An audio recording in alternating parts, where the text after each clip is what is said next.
بسم اللہ الرحمن الرحیم الحمد للہ الذی لا یبلغ مدحتہ القائلون ولا یحصین عماءہ العادون ولا یؤدی حقہ المجتہدون والصلاة والسلام علی سیدنا المجدد و بشیرنا المسدد و نذیرنا المؤید مصطفی الامجد ابی القاسم محمد و آلہ الطیبین الطاہرین المعصومین اما بعد فقد قال اللہ سبحانہ وتعالی فی کتابہ المبین وَهُوَ أَصْدَقُ الْقَائِلِينَ بسم اللہ الرحمن الرحیم أَلَمْ تَرَ كَيْفَ ضَرَبَ اللَّهُ مَثَلًا كَلِمَةً طَيِّبَةً كَشَجَرَةٍ طَيِّبَةٍ صلوات اللہم صلی علی محمد۔ خداوند تعالی مجلس کے بانیان کے مرحومین کے درجات بلند فرمائے، آپ سب کے مرحومین کی بخشش فرمائے، درجات بلند فرمائے اور اس عبادت کو قبول اور مقبول فرمائے۔ جتنی دعائیں لے کر آئے ہیں ان دعاؤں کو مستجاب فرمائے، وہ کریم اللہ منتقم آل محمد کا جلد ظہور فرمائے۔ خداوند تعالیٰ اپنے لا ریب کلام میں ارشاد فرما رہا ہے، آج کل بھی یہی موضوع تھا، آج بھی یہی، کیا میرے نبی کیا تو نے نہیں دیکھا کہ اللہ نے کلمہ طیبہ کی شجرہ طیبہ کے ساتھ مثال کیسے دی ہے؟ وہ شجرہ طیبہ جس کی اصل زمین پر ہے اور اس کی شاخ آسمان پر ہے، زمین کے ساتھ بھی تعلق، آسمان کے ساتھ بھی تعلق۔ توتی اکلہا کل حین باذن ربہا، اپنے رب کی اجازت سے یہ شجرہ طیبہ اپنا ہر زمانے میں اپنا پھل دے رہا ہے۔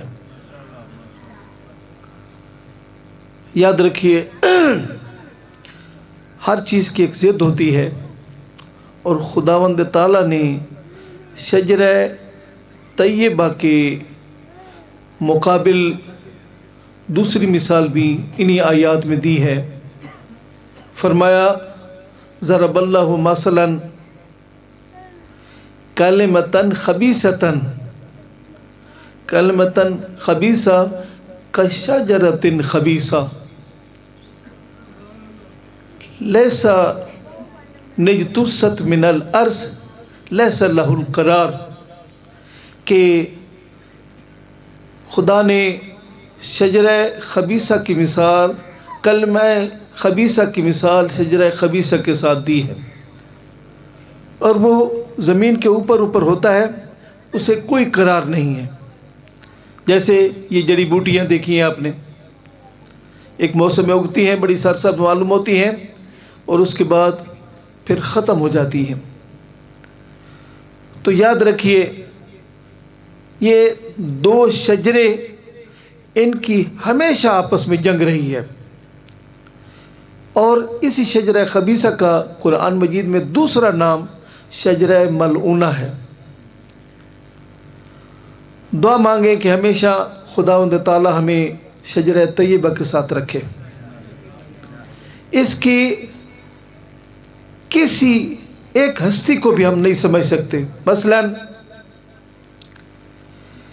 علامہ زمخشری اہل سنت کے بہت بڑے عظیم عالم ہیں، اپنی التفسیر کشاف میں لکھتے ہیں، تفسیر الکشاف میں، کہ قرآن مجید کے حروف مقطعات،